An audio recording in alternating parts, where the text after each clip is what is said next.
sa atin, teka moment, ngayong Biyernes, China handang makipag-usap sa administrasyon ni Duterte para sa mas matibay na ugnayan.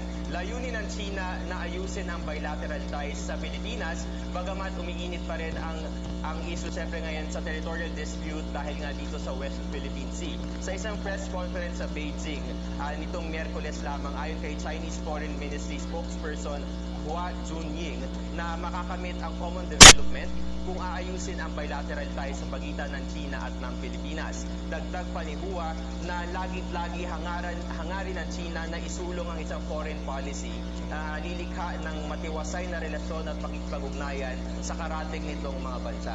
That's right, Jules. Dayan, balikan lamang natin ng konti. Kung matatandaan natin, nagkaroon ng maritime standoff between China and the Philippines noong 2012, kung saan it prompted the government or the Aquino administration to file of course, an arbitration case before the UN Tribunal against China. So, ang approach kasi ng Aquino administration, they're actually pursuing multilateral approach, which means multiple countries working together on a given issue. Wherein itong sinabi nga ni President-elect Rodrigo Duterte, under his administration, they don't want to engage war with China. Ayaw nila ng war kasi he doesn't want to waste the lives of the Filipino people. Then alam naman natin, in terms of equipments, mga kagamitan, talagang malakas ang China. Sinabi niya na he's very open kung magkaroon man ng bilateral talks or magkaroon man ng engagement or pag-uusap between two parties. Kasi nga ang China, ayaw talaga nila ng arbitration, ayaw nila na may third party involved. So sinabi ni President-elect Rodrigo Duterte, as long as makakapag-benefit daw ang Pilipinas, let's say for example, may usapan at mag-share ng natural resources with China, okay daw sa kanya as long as, let's say for example, ang China, sinabi nila na may bibigay kami ganito in terms of transportation or may mabe-benefit ang Philippines, okay sa kanya, which I guess is medyo, sa tingin ko, mas mariresolve yung issue. Alam mo, magandang balita ito na coming from China, willing silang improve yung ties sa atin sa Pilipinas.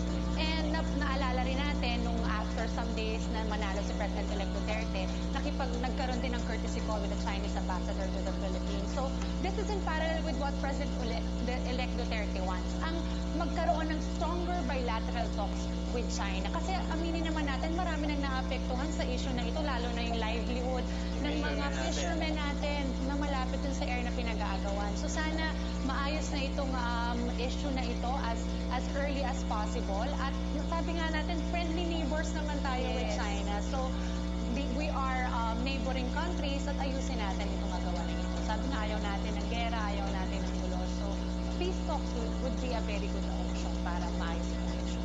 Kasi kung babalikan din natin noong 2014, gaya ng sinabi ni Dayan kanina, yung Permanent Court of Arbitration, isa itong UN-backed na tribunal.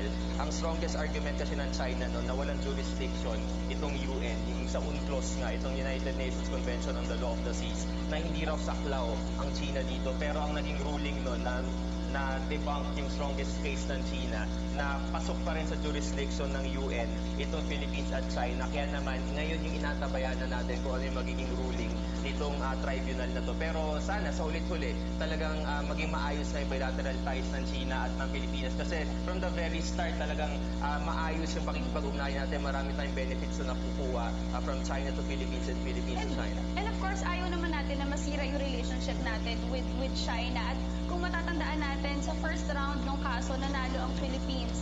So, tingin mo ba yung China, di ba, for sure, ayaw talaga nilang sumunod kung ano man yung magiging resulta. So, tama rin naman si President-elect Rodrigo Duterte na magkaroon na lang ng bilateral talk or magkaroon na lang ng pag-uusap between two parties kung ano mas makakaganda. At siguro mag-share na lang natin dun sa natural resources dyan sa West Philippines. Alright, so marami pa tayong pag-uusapan ngayon, Jules. Okay, pag-uusapan natin mamaya ang memorial marker para kay Pangulong Elpidio Quirino, pinasinayaan sa Tokyo, Japan. At syempre, maaari rin pong mapanood ang aming segments ngayong umaga, ang ASEAN TV, Lifestyle, Dermaesthetic, ang Artsy Craftsy at ang aming special feature. Maaari nyo rin po kaming samahan online, facebook.com/gmorningboss. Follow us on our Twitter account, twitter.com/gmorningboss. At maaari nyo rin po kaming mapanood via live stream sa YouTube PTV-PH at sa www.ctv.ph.